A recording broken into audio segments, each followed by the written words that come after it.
mapanatag kayo, manalig kayo sa Diyos, magtiwala kayo sa salita ng Diyos. The peace of God is a very effective medicine. Kapanatagan ng ating kalooban at nating isipan.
Purihin natin ang malakas na malakas ang ating Panginoon.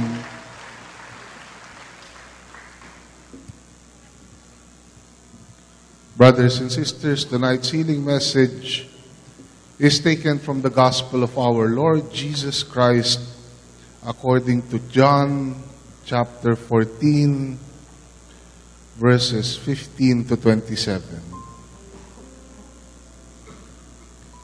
If you love me, you will obey what I command.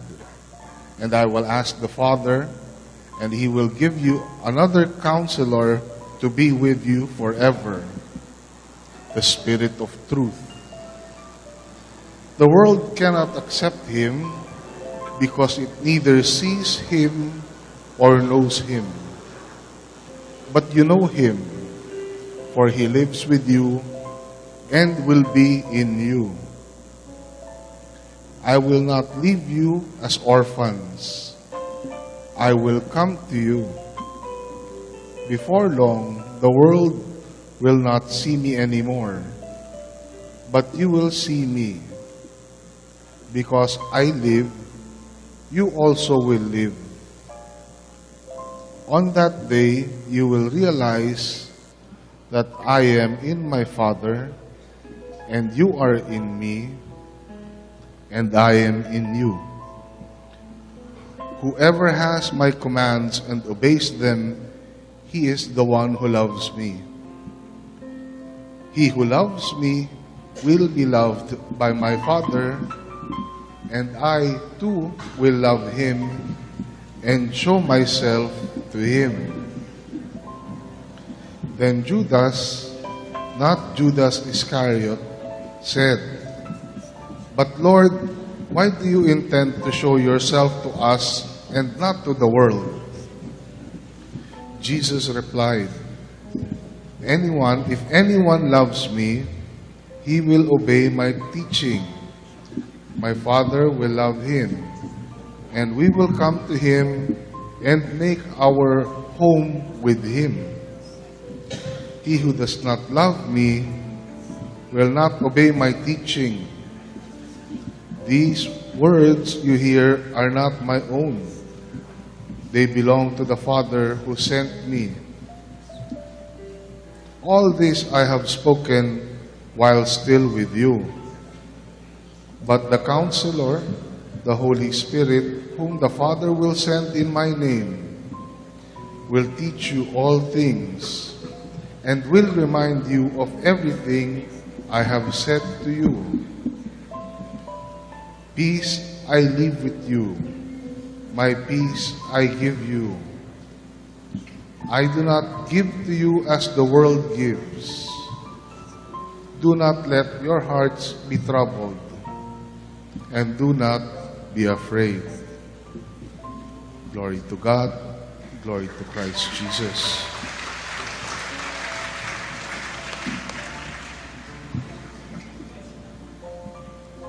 Kung iniibig ninyo ako, tutuparin ninyo ang aking mga utos. Dadalangin ako sa Ama, at kayo'y bibigyan niya ng isa pang patnubay na magiging kasama ninyo magpakailanman. Ito ay ang Espiritu ng katotohanan na hindi matanggap ng sanlibutan sapagkat hindi siya nakikita ni nakikilala ng sanlibutan. Ngunit nakikilala ninyo siya sapagkat siya'y sumasa inyo at nananahan sa inyo. Hindi ko kayo iiwang nangungulila. Babalik ako sa inyo. Kaunting panahon na lamang at hindi na ako makikita ng sanlibutan. Ngunit ako'y makikita ninyo sapagkat mabubuhay ako at mabubuhay rin kayo. Malalaman ninyo sa araw na yaon na ako'y sumasa Ama, kayo'y sumasa akin, at ako'y sumasa inyo. Ang tumatanggap ng mga utos ko at tumutupad nito, ang siyang umiibig sa akin. Ang umiibig sa akin ay iibigin ng aking Ama. Iibigin ko rin siya, at ako'y lubusang magpapakilala sa kanya. Tinanong siya ni Judas, hindi ang Iscariote, Panginoon, bakit po sa amin lamang kayo magpapakilala ng lubusan at hindi sa sanlibutan? Sumagot si Jesus, ang umiibig sa akin ay tutupad ng aking salita. Iibigin siya ng aking Ama, at kami isa sa Kanya at mananahan sa Kanya. Ang hindi umiibig sa akin ay hindi tumutupad sa aking mga salita. Hindi akin ang salitang narinig ninyo, kundi sa Amang nagsugo sa akin. Sinabi ko sa inyo ang mga bagay na ito samantalang kasama pa ninyo ako. Ngunit ang patnubay, ang Espiritu Santo na susuguin ng Ama sa pangalan ko, ang siyang magtuturo sa inyo ng lahat ng bagay at magpapaalaala ng lahat ng sinabi ko sa inyo. Kapayapaan ang iniiwan ko sa inyo. Ang aking kapayapaan ang ibinibigay ko sa inyo. Hindi ito katulad ng ibinibigay ng sanlibutan. Huwag kayong mabalisa, huwag kayong matakot. Mga kapatid, ito po ang mabuting balita ng ating Panginoong Hesukristo. To God be the glory.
Purihin natin ang malakas na malakas ang ating Panginoon.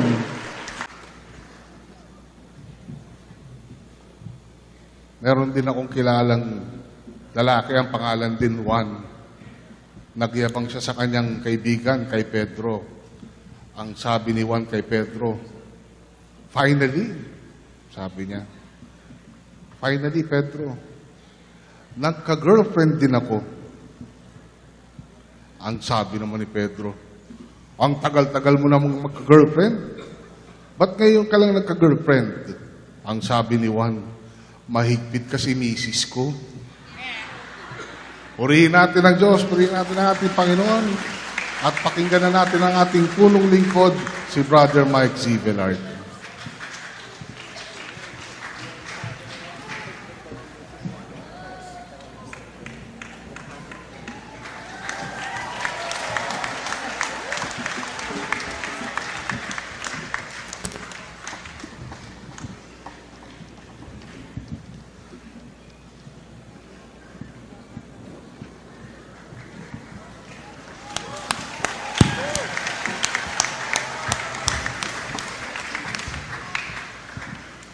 Find your partner.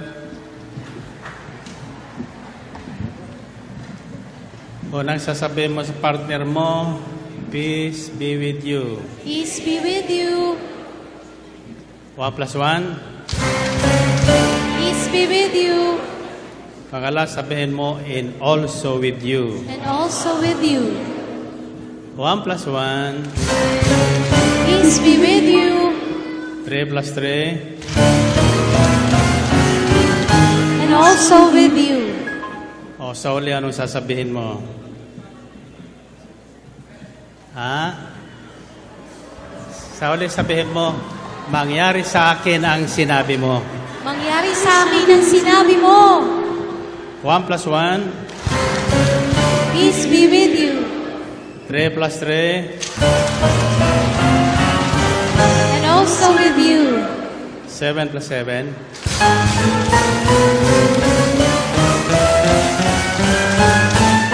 Mangyari sa akin ang ayon sa sinabi mo.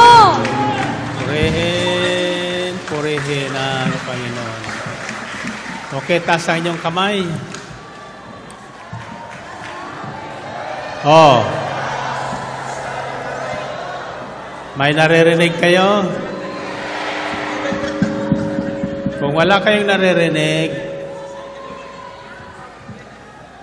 do not let your hearts be troubled. Do not let your hearts be troubled. Oh, bakit kayo sigawan ng sigawan dyan? Ha? Gusto nyo may magandang mangyari sa inyo? Amen. Lahat na nakikinig ngayon, gagaling. Anong amen? Anong sagot? Mangyari sa akin ang sinabi mo. Nangyari sa akin ang sinabi mo. Okay? Makinig po kayo sapagkat ako'y naniniwalang sa pamagitan ng mabuting balita, lahat na may sakit gagaling.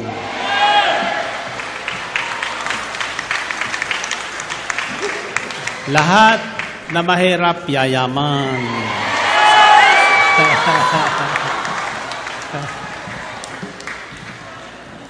Lahat na natatakot magsasaya. Mangyari sa akin ang sa sinabi mo. Okay, taas ang kamay nyo, taas ang kamay nyo. You know what is God's favorite expression? Alam nyo na ba ang ibig na ibig sabihin ng Panginoon sa atin? Hindi nyo pa alam? Gusto nyo malaman? Sa Sabado.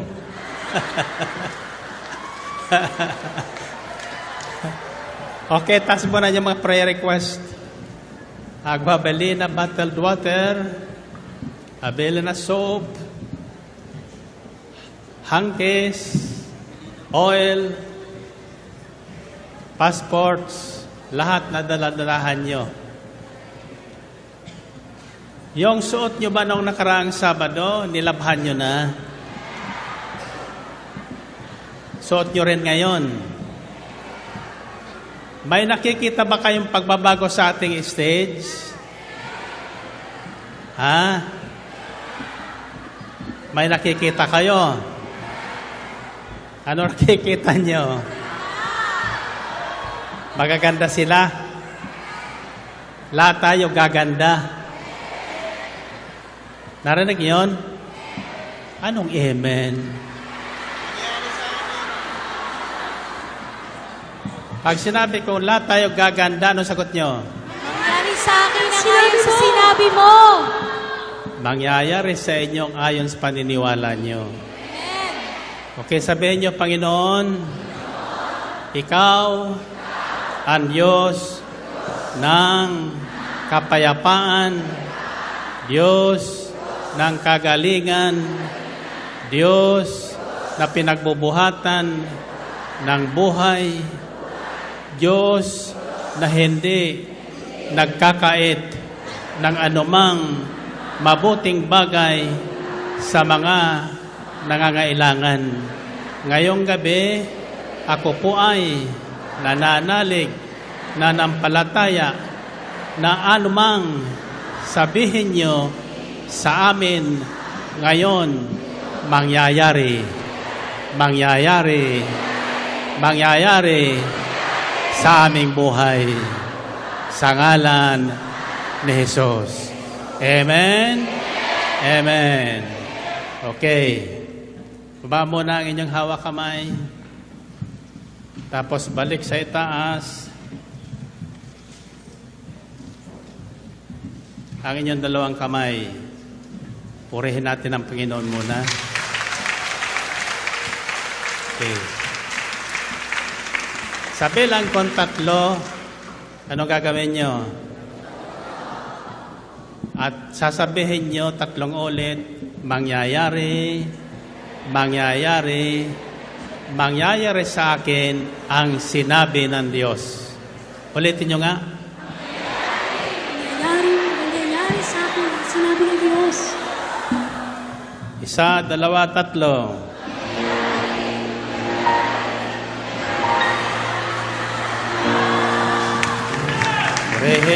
Purihin ang Panginoon. Okay, you may be seated. At tahimik po tayong makinig.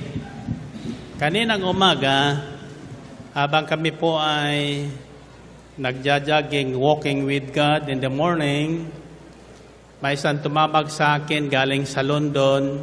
At kayong lahat na nakikinig ngayon dyan sa London and all over the world, at this time, sabihin nyo sa inyong sarili, mangyayari sa akin ang anumang sabihin ng Diyos.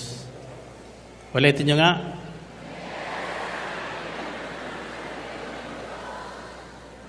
So, nakakatuwa naman kapag sila ay tumatawag, but normally, ang mga tawag na tinatanggap ko ay yung mga tawag ng mga,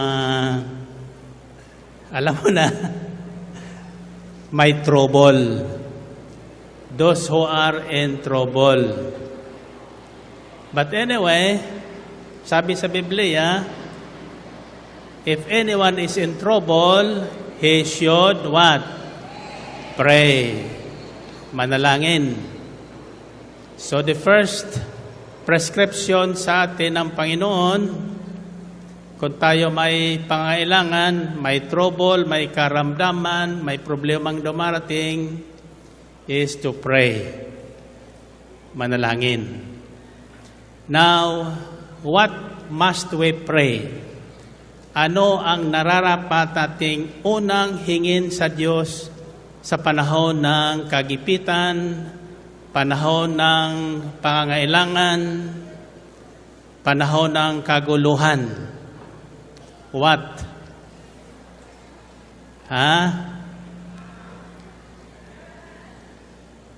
Now, makinig po kayo sapagkat ito po'y mahalaga.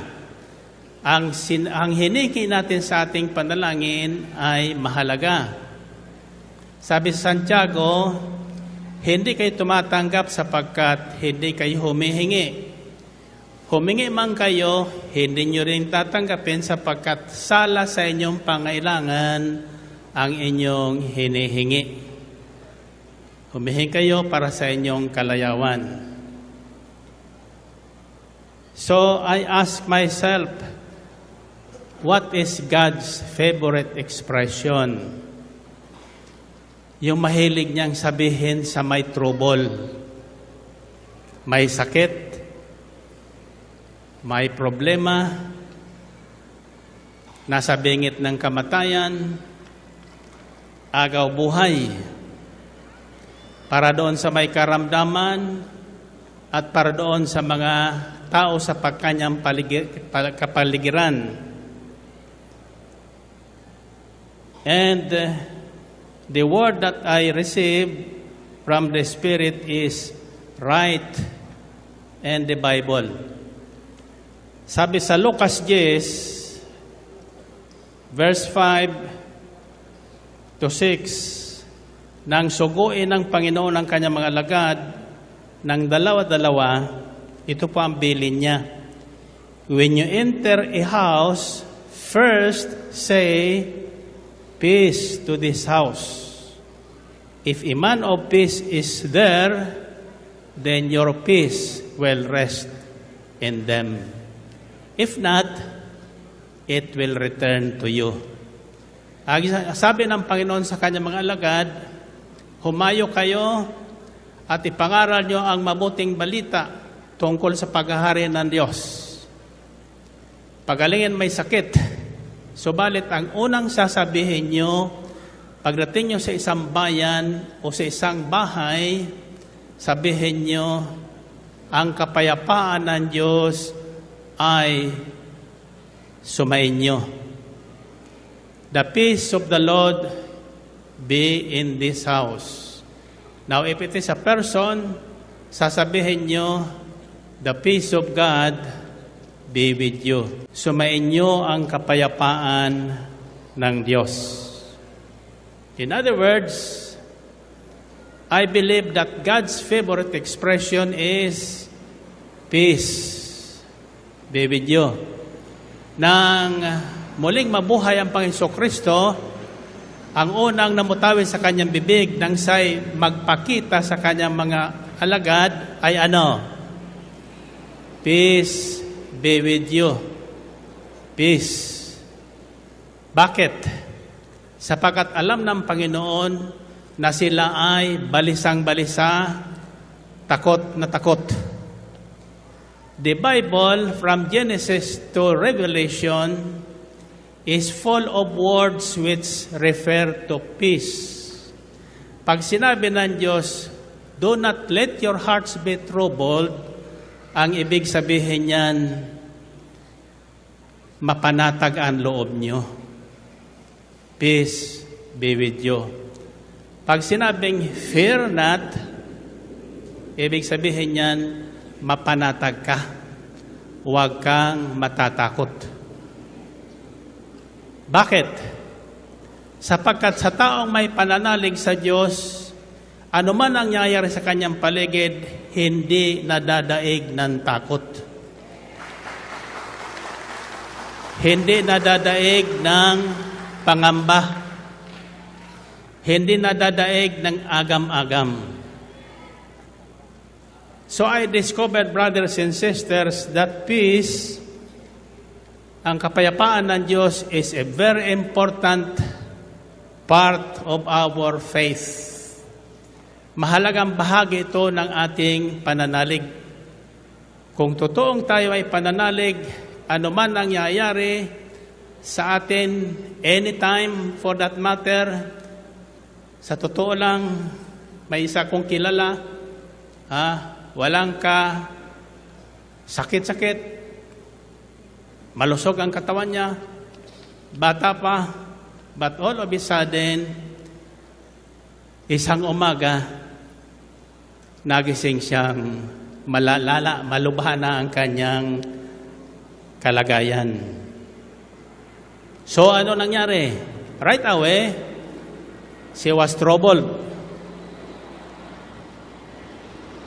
The moment you are in trouble, kapag nabalisa tayo, anumang sakit ay natutuwa. Sapagkat sa sandali tayo may balisa, matakot, mangamba, yung ating tinatawag na immune system sa ating katawan, panlaban sa anumang sakit, ay nanghihina. Humihina, at sa sandaling nanghina ang ating panglaban sa anumang karamdaman, lalala ng lalala ang karamdaman. Hanggang sa ang tao ay mamatay. Pero sa totoo lang, karamihan ay takot mamatay. Kaya nga natatakot pag nasabing, oh may cancer ka. Pag sinabing ganito ang sakit mo, nanganginig na sa takot. Kaya lalong lumalala. So the first prescription by God, by the Word of God, is peace. Kapayapaan. Kapanatagan ng ating kalooban at nating isipan. Ng taong concern o yung taong may karamdaman o may problema at ng taong mga nasa paligid niya. Nakikinig ba kayo? Now, brothers and sisters, tatandaan nyo, ang number one na solusyon sa lahat ng karamdaman, hindi po, hello, diyan sa kanan, wala kayo naririnig? Yung wala naririnig, sumigaw. Hallelujah. Paano yun? Huwag kayo maingay para kayo marinig nyo, okay? Now, mahalaga po ito. Makinig po kayo sapagkat ang salita ng Diyos ay may layunin kapag ito ay ipinapahayag. Sabi sa Isaiah 55 verses 10 to 11, paulit-ulit kong binabanggit ito sapagkat ito po totoo. Ang ulan daw at niebe na pumapatak sa lupa galing sa himpapawid o sa langit, hindi babalik sa pinanggalingan hanggat hindi natutupad ang sadya noon. At ano ang sadya ng ulan at niebe? Diligin ang tigang na lupa na kung saan ang mga halaman ay namatay, upang ang ugat ng halaman na nanodoon pa rin sa lupa ay mabuhay. Mabuhay, magkadahon, magkabulaklak, at mamunga ng sagana. Ganyan din ang salita ng Diyos na buhat sa bibig ng Diyos. May layunin po ito sa may karamdaman para siya po ay gumaling. Tulad ng isang katawan na dehydrated sa tubig, ang salita ng Diyos na dumarating kung ating tatanggapin at tubig, kagaya ng tubig ay ating iinumin, hindi basta lang natin pakikiramdaman, kundi tatanggapin at iinumin, lalakas ang ating katawan. Mananariwa ang ating katawan at maging ang ating balat, natuyot na at kulubot, kikinis. Tingnan nyo. Kita niya, nakikinig ba kayo? Iyan po ang layunin ng salita ng Diyos. Kaya mga taong nakatutok sa himpilan ng abutan man yan ng matinding karamdaman, nakatayo pa rin yan. Amen? At ito po ang yung tandaan. Para manatili sa atin ang kapayapaan ng Diyos at hindi madaig ng takot at pangamba na siyang nagiging ugat ng paglala ng anumang karamdaman at paghantong sa kamatayan, kung kayo po ay nakikinig ng salita ng Diyos at hindi nyo basta pinakikinggan sa kanan tainga at lumalabas sa kaliwa, kundi inyong tinatanggap at iniingatan sa inyong puso, brothers and sisters,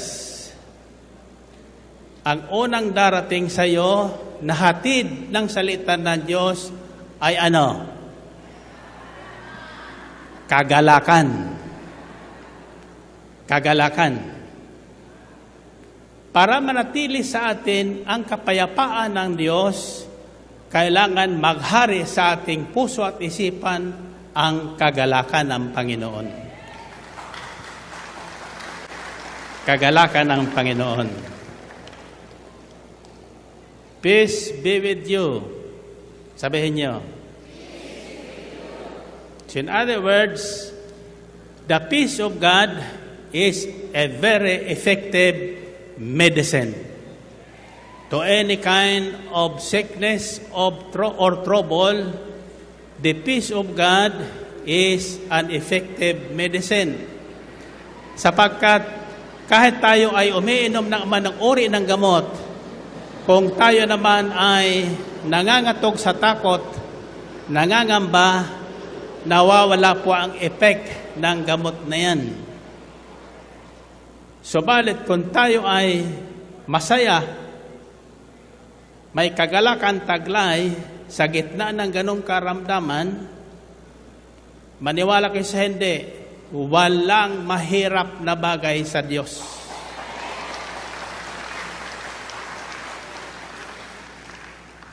So brothers and sisters, pakikita ko sa inyo, babahagi ko sa inyo ang lahat na aking nasumpungan kaninang madaling araw sa aking paghahanda para sa ngayon.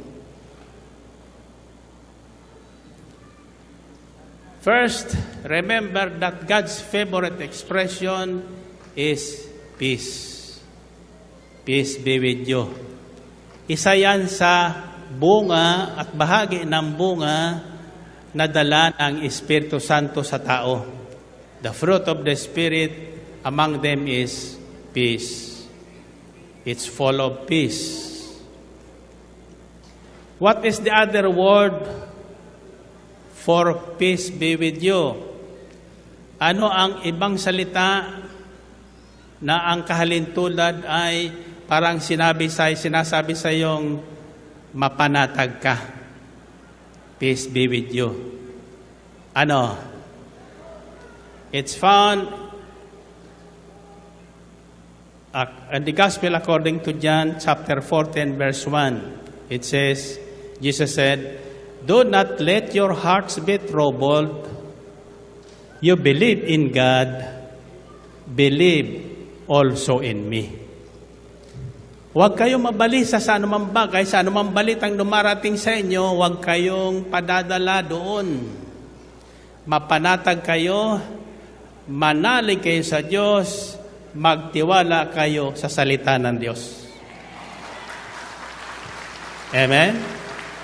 Kaya mahalaga po yung salita ng Diyos. Kaya sinabi sa Biblia, man does not live on bread alone, but on every word that comes from the mouth of God.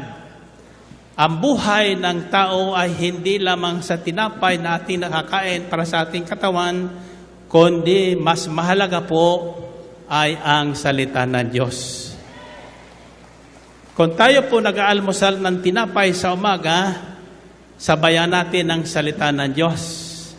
Kung tayo na nanghalian ng fried chicken sa tanghali, sabayan natin ang salita ng Diyos.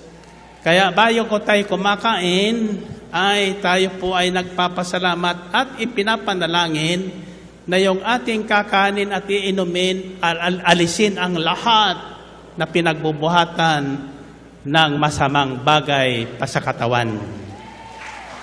Amen ba? Nasa kamay nyo. You pray for God to bless your food and to bless your drink, and to bless all those people who will partake of that food and drink. That's what I'm doing with my food and my water. Sinasabi ko na pagpalain ng Panginoon ng tubig at pagkain na aking kakainin, at anumang at sino mang kumain ng matitira doon, pagagalingin din at pagpapalain ng Panginoon. Amen pa? Okay. How could we be at peace when there is plenty of troubles in the world? Paano natin mapapanatili ang kapayapaang tinutukoy ng salita ng Diyos sa gayong ang daming problema, ang daming trouble, kapighatian sa ating paligid? Wala ka mang ginagawang masama, may nangyayari sa paligid mo, sa kamag-anak mo, sa asawa mo. Kaya lumapit sa akin, yung asawa daw niya galit na galit sa akin, galit sa kanya sapagkat madalas dito sa El Shaddai hanggang sa sila ay pinalayas. Ngayon, nasa wheelchair na ang kanyang mister.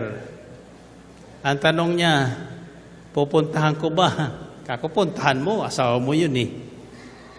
Kako, bakit siya nasa wheelchair na? Kasi anya maraming sinabi laban sa iyo, Brother Mike. Hala, tatandaan nyo, whatever you say will return to you. Iingatan nyo po ang inyong sasabihin kanino man, hindi lang kay Brother Mike. Lalo na sa may mga kapangyarihan na binigay ang Diyos. Sapagkat anumang sabihin natin ay babalik sa atin. Sabi sa Biblia, Luke 6:38, the measure you use, it will be measured to you.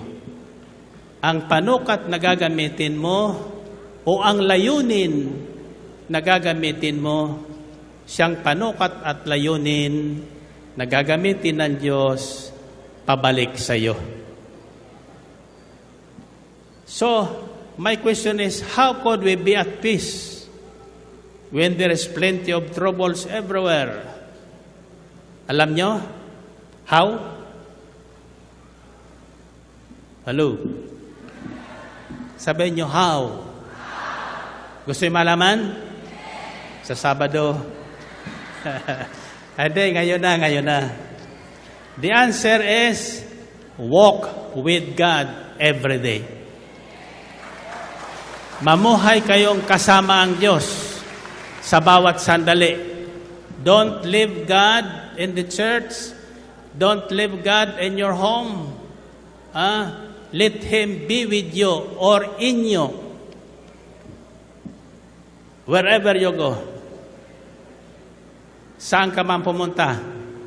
Sapagkat siya ang pinagbubuhatan at makapagbibigay ng kapayapaang kailangan natin. Amen pa? In Psalm 29 verse 11, you listen to this. Psalm 29 verse 11 says, the Lord gives strength to His people. The Lord blesses His people with peace. The Lord gives strength to His people. Ang Panginoon ay nagkakaloob ng lakas, kapangyarihan sa mga taong may pananalig sa Kanya at pinagpapala sila ng Kanyang kapayapaan. The Lord blesses His people with peace. So, the first thing that we should pray when you're in trouble is for the peace of God to take control. Ang kapayapaan ng Diyos ang siyang maghari sa atin. How to do that? I'll teach you as we go on. In Psalm 119, verse 165, great peace have those who love your law, and nothing can make them stumble. Great peace have those who love your law, and nothing can make them stumble. Taglay ng isang taong sumusunod sa kalooban ng Diyos, iniingatan niya ang salita ng Diyos sa kanyang buhay, lumalakad sa katwiran ng Diyos, ang malaking kapayapaan. At anumang ang mangyari sa kanyang paligid, hindi siya mabubuwal. Kanya yon? Psalm 119 verse 165, great peace have those who love your law. Yung maibigin sa salita ng Diyos, nothing can make them stumble.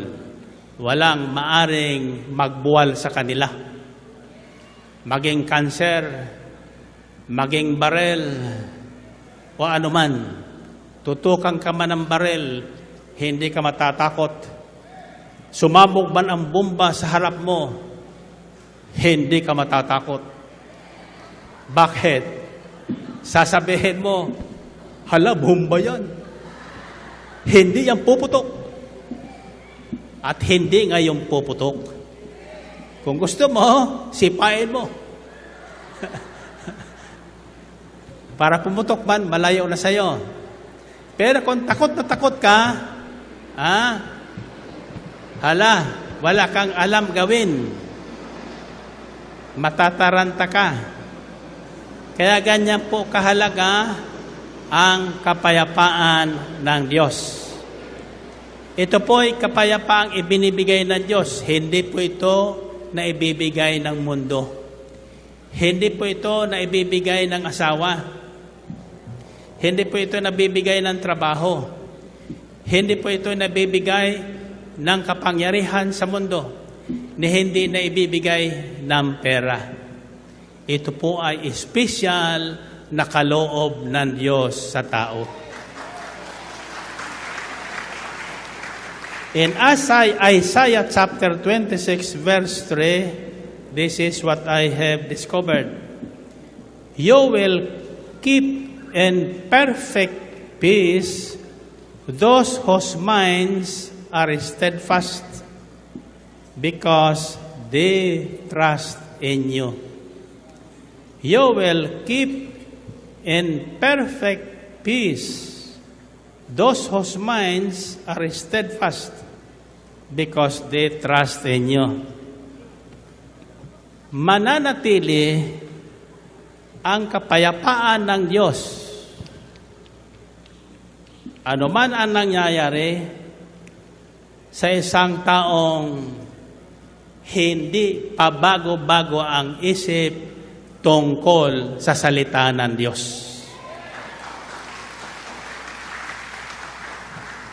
Narinig na yun? May mga tao kasi, naniniwala ngayon, bukas hindi. Happy ngayon, bukas malungkot. Payapa ngayon, mamaya magulo ang isipan. Hindi. Pananatilihin sa iyo ng Diyos ang kanyang malaking kapayapaan sa mga taong matatag ang isipan sa salita ng Diyos. Sabihin nyo, isipan. Alam niyo sa totoo lang, lahat ng nangyayari at mangyayari nagsisimula sa isipan. Lahat na nilikha ng Diyos nagsimula sa kanyang isipan. Hindi pa man daw, sabi doon sa Biblia sa kanina, sa mga readings kanina sa banal na misa, kung matinag niyong pinakinggan, mahalaga po yun ha. Lahat na parte ng misa ay mahalaga. Kaya, nung nakaraang Sabado, sinadya ko pong sa udyok ng Espiritu Santo, mauna sa banal na misa at ipaliwanag ang kahalagahan ng banal na misa ayon sa nasusulat. In layman's term, sapagkat yung mga aral ng matataas, hindi natin gaanong naunawaan. So simple, kung narito pa kung nakikinig po kayo, ang pinagbuhatan ng karamdaman at kamatayan ay ano? Pagkain. Food poisoning. Nang kainin ni Eva at ni Adan ang bawal na bunga ng kahoy. So iyon ay parang tuklaw ng ahas. Poison does not kill a person right away. It could take days, months, weeks, years. That happened to Noah, Adam and Eve. Mahabang panahon, pero unti-unting namatay sila physical. So since ang pinagbuhatan ng lason ay pagkain, ang solusyon din na binigay ng Diyos ay pagkain hindi nakalalason, kundi nagbibigay buhay. At iyon ang katawan at laman ni Kristo Jesus na ating Panginoon, ang tinapay ng buhay. Amen ba? Tatandaan nyo, si Jesus ang salita, ang pinagmula ng lahat ng bagay. Wala daw nilikha na hindi sa pamamagitan niya. So lahat yan ay nagsimula sa isipan ng Diyos. Tayo, hindi pa iniisip ng ating mga magulang, nasa isipan na ng Diyos. Amen? Nabuo na sa kanyang isipan ang lahat ng bagay before the creation of the world. And believing that what he was thinking is good, he said it. Sinabi niya. So, naisip niya, maganda magkaroon ng liwanag. Ano inisip lang niya yon? Hindi. Sinabi niya. Sinabi niya magkaroon ng liwanag. Ano nangyari? Nagkaroon ng liwanag. Now, listen to me if you are sick. Kayo may sakit na tumawag sa akin. Wala po akong magagawa sa inyo. Subalit, ang hindi ko magagawa ng salita ng Diyos. At ito po ang aking unting nalaman sa Biblia, buod ng mensaheng ito. It's all in the mind. Sabi sa scientific term, positive thinking. Does it not so? That is not so. No? Yung isipan na binubuo ng salita ng Diyos ay iba doon sa scientific term na positive thinking. You might be thinking positively, but you do not believe what you are thinking.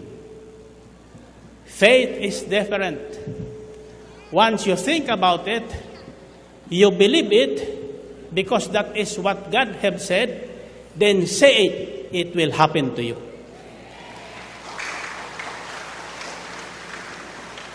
Mabubuo lamang sa isipan ng tao ang isang mabuting bagay na ibig gawin ng Diyos sa buhay ng tao kung pakikinggan natin ang salita ng Diyos.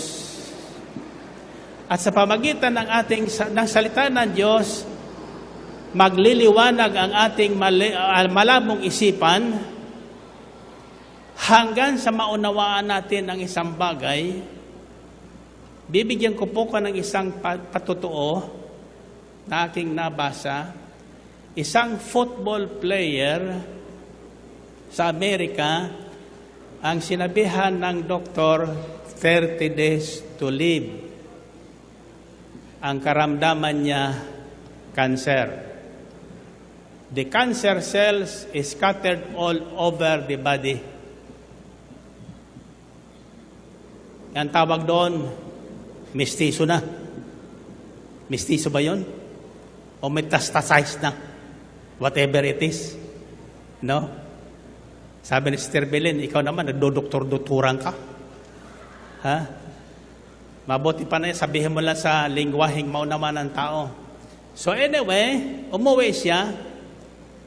Being a football player na magaling, pinanood niya yung kanyang mga laro nung nakaraang malakas pa siya. Wala pa siyang sakit.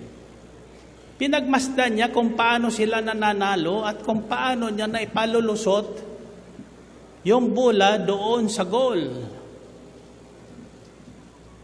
Pag inisip niya at sinipa niya, dadaan doon sa pagitan ng mga humaharang, pagitan ng hita ng mga humaharang, sapagkat iyon ang kanyang inisip at saka yung kanyang sinipa. May teknik siya kaya nakalulusot. Ang sabi niya, kung napalulusot ko ang bola sa higpit ng mga kalaban na sumasangga noon, bakit hindi ko mapulusot ang bawat cancer cell sa aking katawan? Narinig na yon?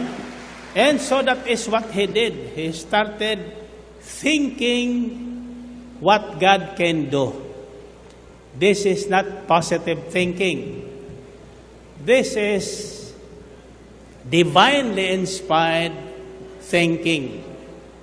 Palaisipan na ang Espiritu Santo ang gumagabay. So, pumasok sa kanyang isipan na hindi siya matatalo, kung paanong hindi siya natalo minsan sa kanyang paglalaro ng football, hindi siya matatalo, sa halip tatalunin niya ang kanser sa kanyang katawan. Amen? So he started in his mind kicking, sinisipa niya ang bawat cancer cell na sinabing kalat na sa kanyang katawan. Isa-isa sa kanyang mga organs. And by doing that, he started to recover his strength. He started to recover his peace. He started to be joyful. And he started eating the good food that he used to eat during his athletic days.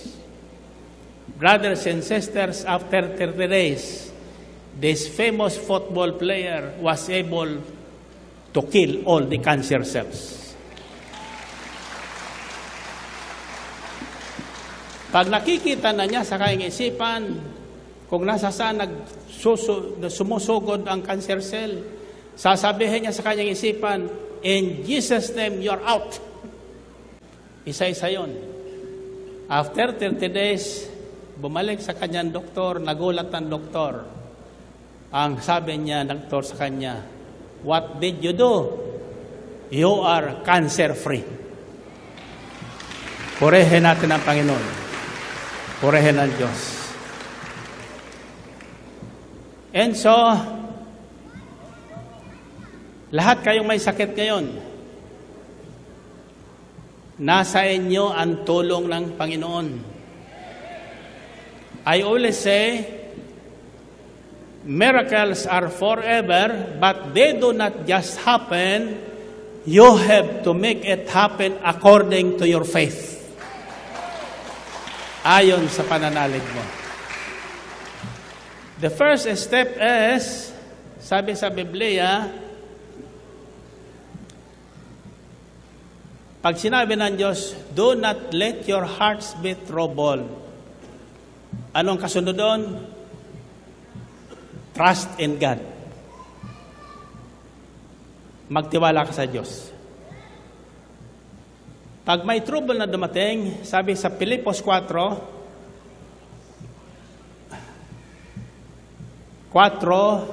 hanggang 8, it says there, be joyful always, or rejoice in the Lord always. I will say it again, rejoice. Magala kayo sa Panginoon, uulitin ko, magala kayo.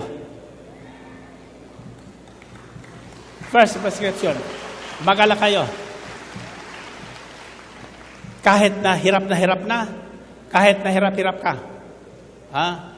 you can change your mood from melancholy to a joyful mood. From death to life. Sa halip na titingnan mo, pakikiramdaman mo, yung kamatayan na unti-unting kumakain sa iyong katawan at sa iyong espiritu, change it. You can do it. You can change your mood. Magagawa mo yan. Rejoice in the Lord. Rejoice in the Lord. No? Kaya mahalaga po yung tinatandaan yung ating mga joyful songs. Ating mga gospel songs that gives life. Nagbibigay buhay. Don't just listen to them. Make them your prayers. Or don't just sing the song. Make the song your prayer. Iyon ang ating panalangin. At ang sabi doon, be joyful always. God is near you. Tatandaan nyo, in fact, God is not only near us, God is in us. God is in us. If you are a believer of the Lord Jesus Christ and you have received Him by faith, then sabi ni Jesus, I am in you and you are in me. My Father is in me and I am in the Father, and I am in you, and you are in me. Nasundan niyo yun? Ha? When you start walking with God by faith, then God is not only with you, He is in you. He is the power in you. He is the ultimate power in you. All we have to do is let Him work. Let Him work. Hayaan natin siya'y kumilos at makakilos sa buhay natin. It's hard to really be at peace when doctors say, ganito, ganyan, ganyan. Yung kinukwento ko tumawag sa aking kanyang umaga, bata pa yon sa London. No? Hindi ko inaasahan. But she said, sabi niya, I'm monitoring all broadcast in the Philippines, Brother Mike. So, ang sabi niya sa akin, ako, ano bang nangyari sa'yo? Few months ago niya sabi niya, nagkaroon akong bleeding for 15 days. So, I consulted my doctor. Binigyan niya ako ng hormone, yung medisina o tablet siguro, para sa hormone. What is hormone? Hindi ko maintindihan yun. Aalaan niya ang nangyari, after a few days, tumubo ang mga bukol sa dibdib niya. Nang i-biopsy, it's all tumor. So inalis yung kanyang bukol sa dibdib. No? And crying for that matter because her baby is just 10 years old. So iniisip na niya, anong mangyayari sa mga anak ko kung mamamatay na ako? Bakit mo kako isipin ang kamatayan mo? Dapat gawin mong inspiration at pampalakas ng loob ang mga anak mo. Amen? Now, here is how to fight trouble. Biblically and personally. The prescription is, instead of getting deeper and deeper into your troubles, you pray. Pray for the peace of God to take full control of your mind and your heart. Ipanalangin mo na ang kapayapaang bigay sa inyo ng Diyos magising at siyang maghari sa isipan at kalooban mo. At sabi doon sa Biblia, Philippians 4:7, and the peace of God which transcends all human understanding will guard your mind and your hearts in Christ Jesus. Narinig niyo? Tasa kamay niyo. And the peace of God which transcends all human understanding will guard. Ano ibig sabihin ng will guard? Iingatan, babantayan ng kapayapaan ng Diyos o ng Diyos mismo, ng salita ng Diyos, ang ating isipan at ang ating kalooban. Narinig yun? So, yung gumagawa ng trouble, wala nang puwang para mang-trouble sa isip mo at sa kalooban mo. Bakit? Nababantayan, nagagwardyahan ng kapayapaan ng Diyos. Amen? Then, what is the next step? Verse 8 says, okay, nababantayan na yung isipan mo at kalooban mo, ng kapayapaan ng Diyos o ng salita ng Diyos, hanggang doon na lang ba? The next step is, it says, if there is anything that you should allow to enter your mind, it should be the things that are pure, lovely, admirable, acceptable. Papapasukin mo na ngayon yung mga bagay na maganda, kapuri-puri, magpapalakas ng katawan mo, magpapalakas ng kalooban mo. Amen? Sa sandaling lumakas ang loob mo, your immune system physically will restart like an engine, fighting all those enemies that have entered your body. That is what doctors cannot give. But the Word of God can give. Because the Word of God can penetrate. It's like a sword, two-bladed sword. Ang salita ng Diyos ay parang balaraw, magkabilang talim.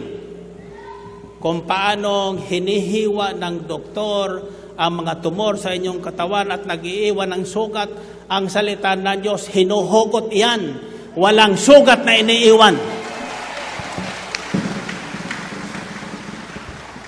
How do you do that? How do you do that? This is how to do it. This is biblical. What I'm sharing with you is not only my personal experience, but it is what the Bible says. Okay. Tatandaan nyo ang sinabi ng Panginoong Kristo, everything is possible for him who believes. Everything is possible for him who believes. Ngayon, isa-isa. Everything is possible for him who believes. Ngayon, isa-isahin mo. Natatandaan nyo yung babaeng dinurugo sa Biblia,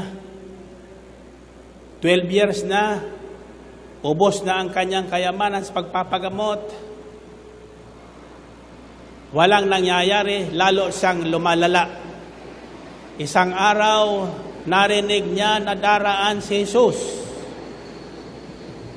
Inisip niya. At sinabi niya sa sarili niya, ang Jesus na yan, ang solusyon sa problema ko. Makalapit ako sa Kanya at mahipo ko ang laylayan ng Kanyang damit, gagaling ako. Ano ang ginawa niya? Basta nag-isip lang ba? Basta nagsalita lang siya? Hindi, ginawa niya yung naisip niya, nakipagsiksikan siya sa maraming tao doon sa Ambel Business Park. Hanggang sa makalapit. Hanggang sa mahipo ang laylayan. Ano ang nangyari? Gumaling. Gumaling. Taas ang kamay niyo. Tatandaan niyo sa Biblia, sabi niya, si Jesus nung nakaraan, siya sa kasalukuyan, at siya pa rin magpakailanman.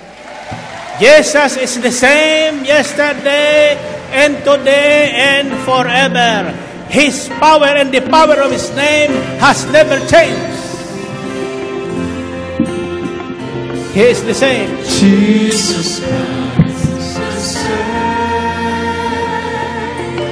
Jesus Christ the same. Jesus Christ the same. The same yesterday, the same today, the same forever. Jesus Christ the same.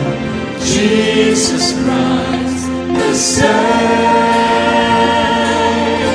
Jesus Christ the same. The same today, the same forever. The same yesterday. The same yesterday, the same today, the same forever. The same yesterday, the same today, the same forever.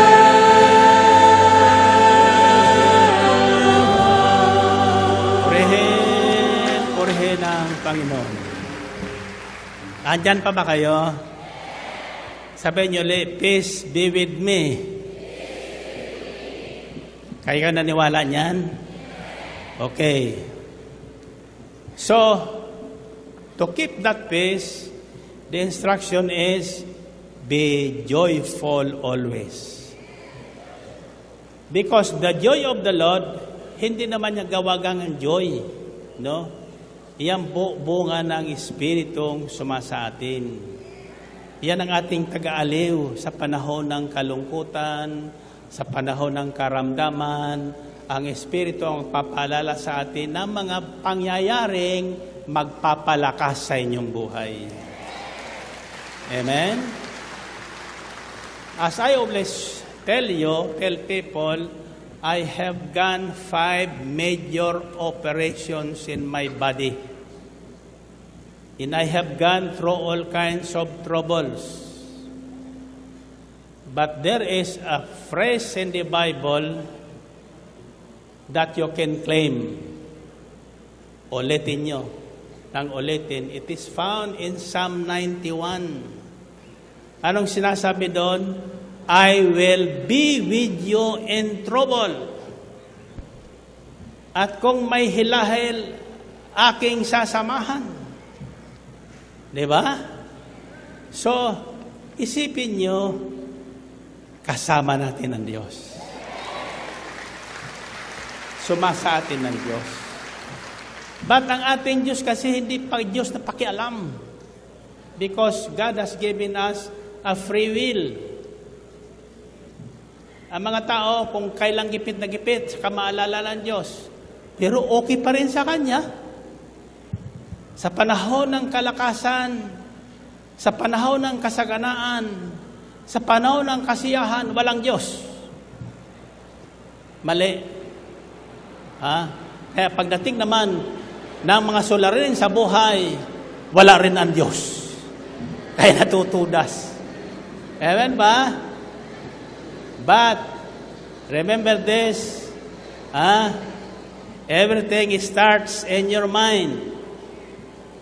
If you think you are losing the game, if you think you are losing the battle against cancer, then you will die.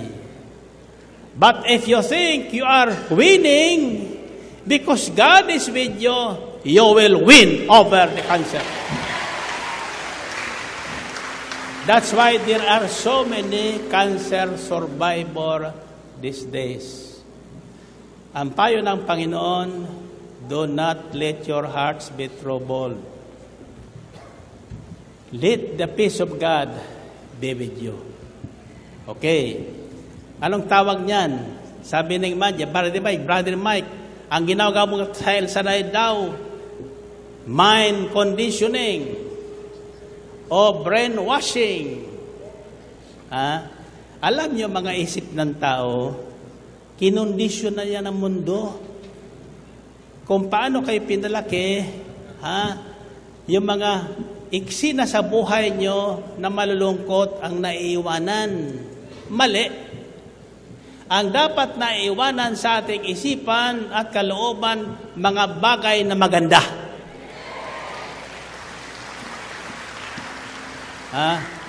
When you are in trouble, then think of your past. Yung panahon nang ikaw ay nagkaroon ng malaking kagalakan. Ano ba yun? Iyon imbalik mo sa isipan mo. Sabi sa Salmo, remember the miracles that God has done for you in the past, and God does not change. He will do it again to you.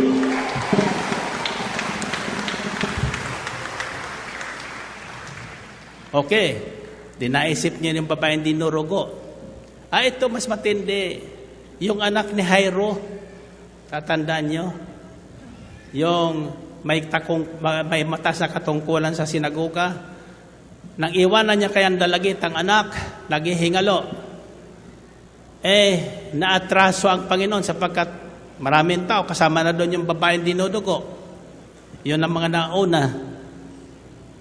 Dumating yung mga kasambahay ni Jairo at sinasabi kay Jairo, huwag mo nang abalahin ang guro, patay na ang iyong anak.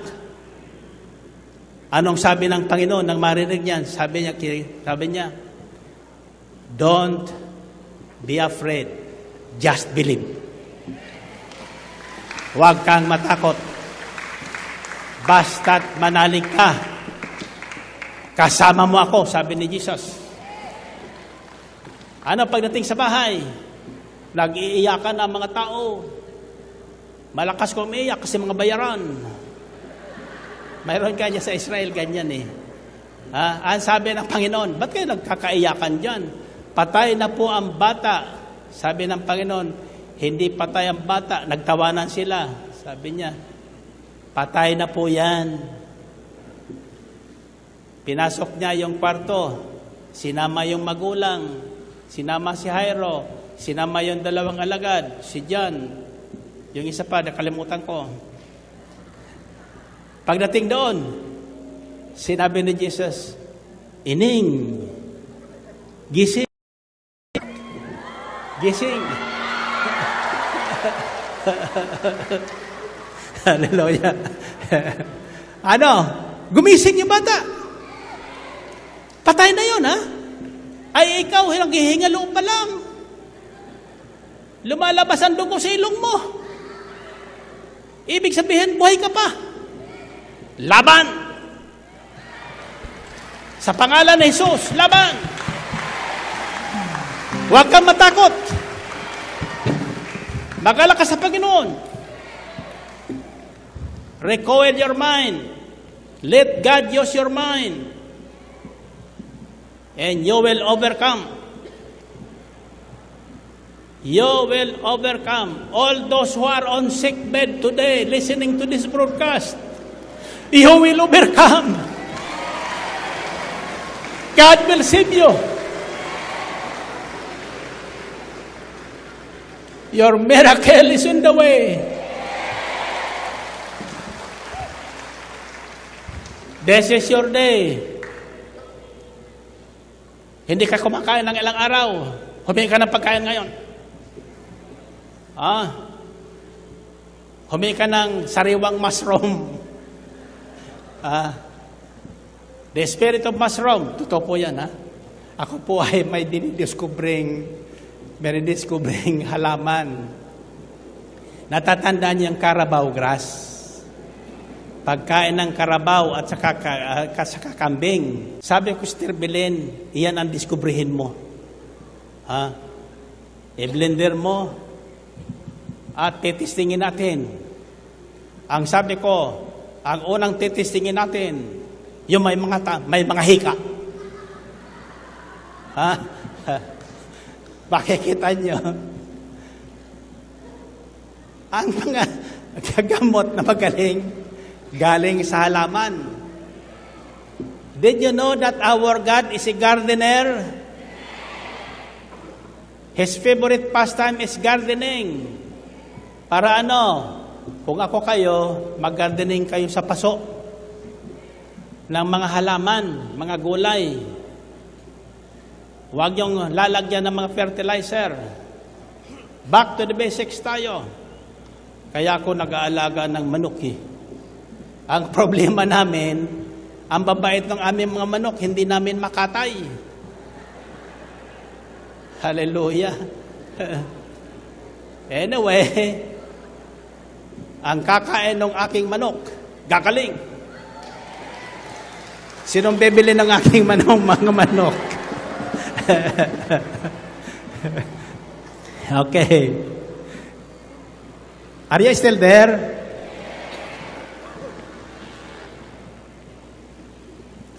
What do you think is God's prescription for peace? Ang ating medisina ngayon ay peace. Yung kapayapaang binibigay ng salita ng Diyos. Alam mo kung bakit? Pag naging payapa ang ating kalooban at ang ating isipan, lalakas yung ating panglaban sa mga sakit-sakit. Gaganahan tayong kumain ng mga sariwang pagkain. Tatandaan nyo, ang gamot ay nasa pagkain. Pag hindi ka na kumakain, mamamatay ka na. Bakit? Wala ka ng panlaban sa sakit. Amen ba? Now, what is God's prescription to peace? Gusto niyo malaman? Sa susunod na Sabado. Taas ang kamay niyo. The first prescription is pay attention to the Word of God and keep it. Pakinggan niyo na mabuti ang salita ng Diyos. Mayroon sa akin kanina, balisan-balisa, sabi niya, Brother Mike, kako ano yun?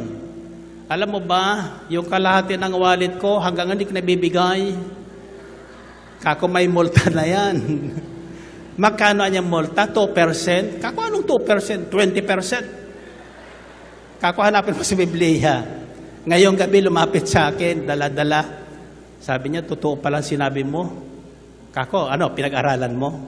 Sa Leviticus, pag-aralan niyo. Pay attention to His word and keep it. Yan ang ingatan niyo sa salita ng Diyos. Isaiah 48 verse 18 says, if only you had paid attention to my commands, your peace would have been a river, your well-being like the waves of the sea. Ulitin ko, naintindihan niyo ba English ko? Magaling ito, mag-English. Isaiah 48 verse 18. If only you had paid attention to my commands, kung kayo lang ay nakinig ng mabuti, pinakinggan at sinunod ang aking mga utos, your peace would have been like a river. Ang kapayapaan mo ay matutulad sa isang ilog. Your well-being like the waves of the sea. Ang kalusugan mo sa katawan, kalusugan sa pananalapi, kalusugan sa lahat ng bagay, tulad ng alon sa dagat, sunod-sunod ang dating. Okay. Next is, wala tayong finally. Sapagkat pag finally na,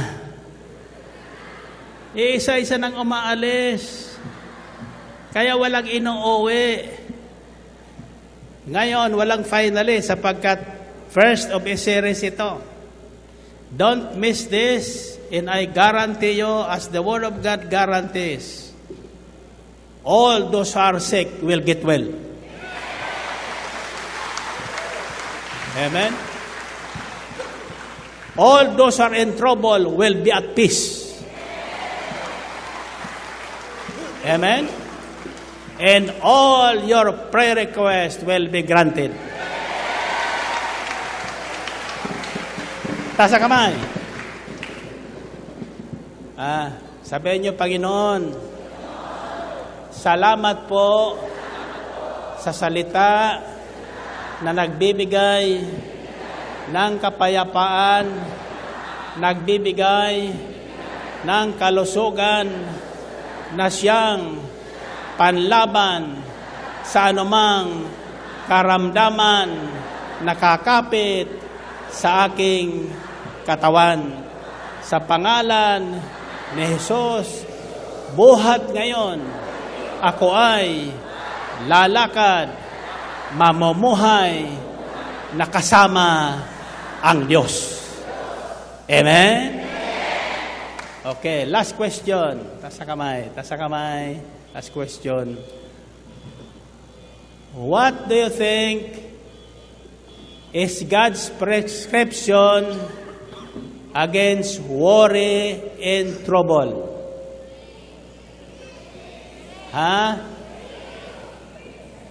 Ha? Peace nga, pero how? How would you find peace? Sabi niyan, be joyful always. How would you find joyfulness? Ha? Gusto niyo malaman? Sa Sabado. Sabado. Find your partner. Find your partner. Okay. Unang sasabihin mo sa partner mo, tandaan mo ito. 1 plus 1. Pangalawa, sabihin mo, walang tatalo sa atin. Ibig sabihin, kahirapan, karamdaman, hindi pwede tayong talunin. 1 plus 1. 3 plus 3. Okay. Kayo ba'y naniniwalang walang tatalo sa inyo? Bakit? Ano ang pinagbabatayan ng inyong katiyakan na wala kayong talo? Ha? Sabi mo sa huli, kasama natin ang Diyos. That's how to walk with God. 1 plus 1. Ano ito? 3 plus 3. Ang tatalo sa atin. 7 plus 7.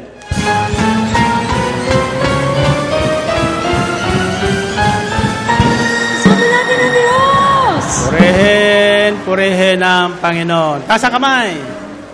Taas kamay. Okay, pagtapong ko sa inyo, ito ang isisigaw nyo. Handa na ba kayo? Walking with God always. Walking with God always. Ulitin nyo. Walking with God always. Walking with God always.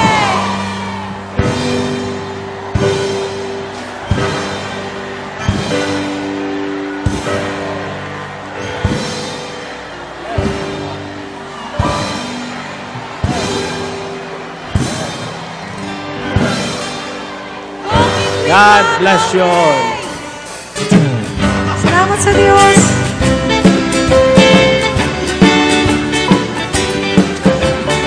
Walking with Jesus, walking every day, walking all the way. Walking with Jesus, walking with Jesus alone. Walking with Jesus, walking every day, walking all the way.